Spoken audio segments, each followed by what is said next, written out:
आपके मुख पर बढ़ती हुई सूजन एवं कांति मन में भय उत्पन्न करती है। मेरे पिताश्री को भी यही रोग था। आप में लाडली जी की वो सामर्थ्य है कि इस शरीर को इच्छानुसार धारण कर सकें, अपने लाखों भक्तों के हेतु एवं अन्य जीवों के उद्धार हेतु इस शरीर को धारण करे रखें। नहीं, अगर श्री जी को करवाना है तो ऐसे भी चला सकती है, अगर नहीं करवाना है तो देखो एक दिन सबका शरीर पूरा होता है। तो अपने शरीर का निमित्त बन गया है किडनी। तो पहले तो सूजन नहीं आती थी, अब धीरे धीरे वो मतलब और डाउन होती जा रही, और सूजन आनी शुरू हो गई, धीरे धीरे और परेशानियां आएंगी। तो 18 वर्ष तो ऐसे कट गए, हो सकता है कितने समय और ऐसे कटवा दे, उन्हीं के खेल की बात है। अच्छा, इसका कोई उपाय नहीं है।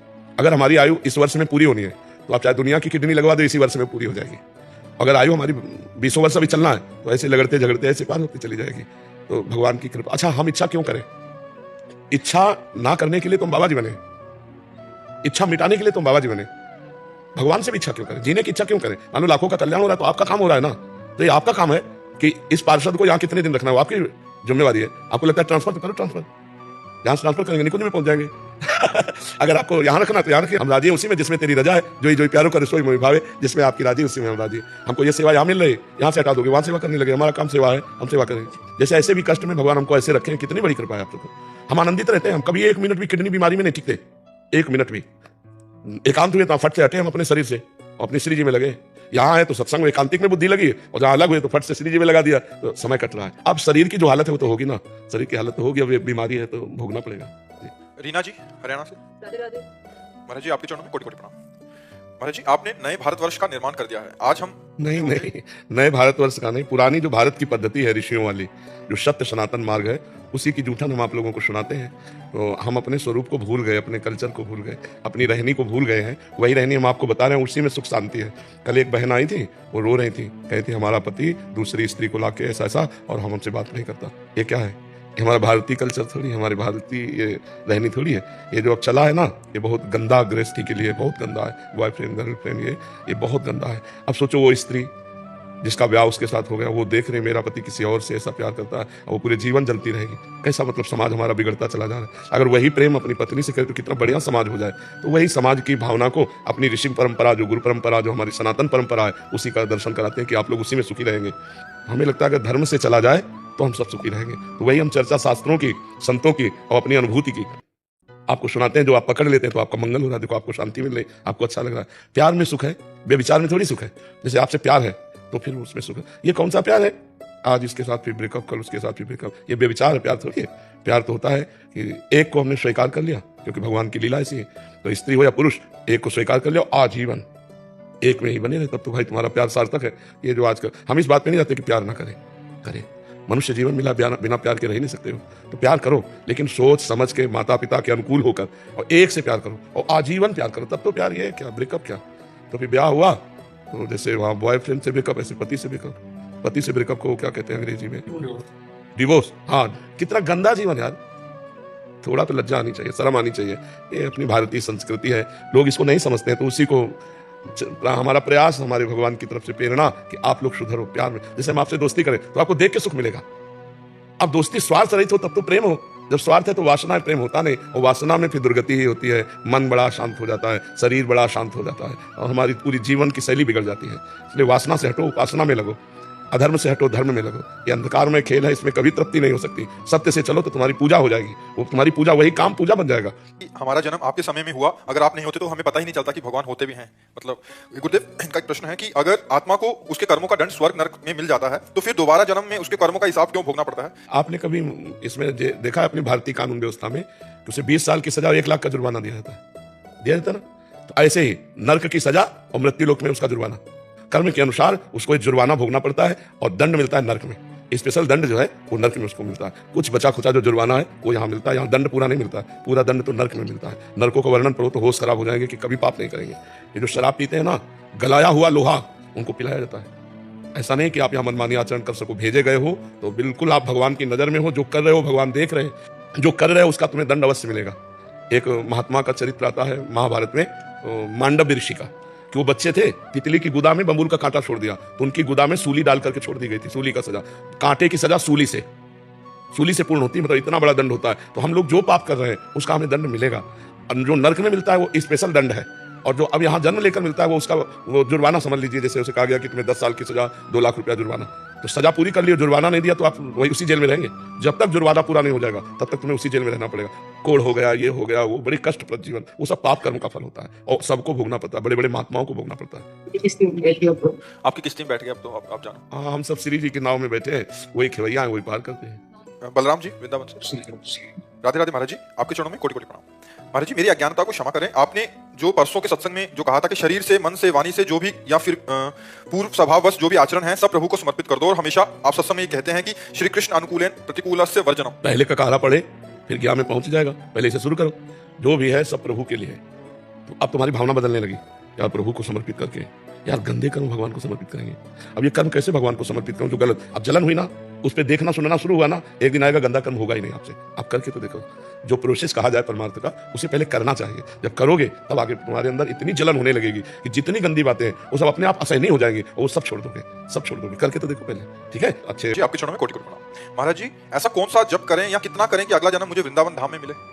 ये तो श्री जी कर सकती है, इसमें जब तक काम नहीं कर सकता। जिनको वृंदा विपिन है कृपा तिनय की होए, वृंदावन में तबंत लहन पाई है सोए। प्रथम यथामति प्रणमो श्री वृंदावन तिरम्य, श्री राधिका कृपा बिन सबके मन नगम्य। इन बच्चों से पूछो कौन सा तप किया, कौन सा जप किया, उन्हें आजीवन वृंदावन वास मिल गया, लाडली जो रीझ गई। तो हम अगर वृंदावन वासी बनना चाहें अगले जन्म या इसी जन्म, तो राधा किशोरी से प्रार्थना करें कि मेरे जब तब से तो कुछ होगा नहीं, आप रीझ जाओ, आप प्रसन्न हो जाओ, जैसे सब पे दया करती हो वैसे हम पे भी कृपा कर दो। इस जन्म में या किसी जन्म में मैं वृंदावन वासी बनूं और आपकी उपासना करूं। श्री जी से प्रार्थना करो, लाडली जो बहुत कृपालु है, वो हम जैसे अधमों को अखंड वृंदावन वास दे दिया वो दे देंगे। हमको भी रोना पड़ा है, चिल्ला चिल्ला के रोना पड़ा है। ये जो मदन मोहन जी का मंदिर है ना, इसके टीले पे चढ़ के दोपहर में एकांत में ऐसे खड़े होकर चिल्ला चिल्ला कर, हे वृंदावनेश्वरी, हे किशोरी जू, मुझ गरीब को वृंदावन वास का कहीं एक कोना दे दो जिससे मैं वास कर लूं। वास की समस्या थी, और जहाँ रहते वहाँ मतलब संसारिकता को देखकर हजम नहीं होता, ऐसा लगता है एकांत भागो। अब एकांत अपने कोई व्यवस्था थी नहीं, मांग के खाना, पड़े रहना। तो फिर श्री जी से प्रार्थना की, रोए। फिर ऐसा लगा कि अब काशी जाना पड़ेगा, क्योंकि जो ही उतरे तो ये कितनी बड़ी लाली जो है हमारा ऐसे अचला पकड़ के घूमने लगी, जाएगो बाबा जाएगो।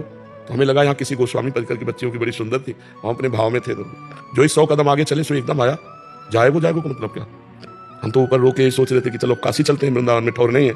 फिर लौट आए, वहाँ देखा कोई लाली नहीं। आसपास पूछा कि यहाँ किसी गृहस्थों के, बोले यहाँ तो सब विरक्तिचंद रहते मदन मोहन के नीचे, बोले यहाँ तो कोई। एकदम आया कि तो वृंदावनाधीश्वरी लाली के रूप में वही थी दूसरी। और जो ही हम आश्रम में गए तो वहाँ एक संत खड़े थे, उन्होंने कहा कि तुम्हें संत कॉलोनी के एक संत ने बुलाया है, वो पधार गए, बड़े अच्छे महापुरुष थे। उनका हम तो कभी, उन्होंने देखा होगा आते जाते ऐसे, तो उनका हम कभी नाम से परिचित नहीं। उनका चलो तो गए, तो वो वहाँ आश्रम आया करते थे। उन्होंने कहा कि महाराज जहाँ आप रह रहे हो आपके अनुकूल नहीं होगा। हाँ, बोले ये जगह खाली, यहाँ रह जाओ। तुरंत झोला उठा, कैसे एकदम बिना फोन के फोन श्री जी। अब देखो आज कैसी व्यवस्था श्री जी की है। तो वृंदावन की वास की जो वृत्ति है अब आपके अंदर श्री जी ने दी है, तो श्री जी ही इसकी पूर्ति कर सकती। जब तक का साल से मैं उनसे पहले मिला था, नशे में ही रहते थे। उनको जैसे देखा तो मैं एकदम शॉक हो गया कि कोई आदमी इतना जल्दी कैसे बदल सकता, सिर्फ आपकी कृपा से। जी जी, हाँ श्री जी की कृपा से सब संभव है। श्री जी की कृपा। भुवनेश राघव जी संभल से।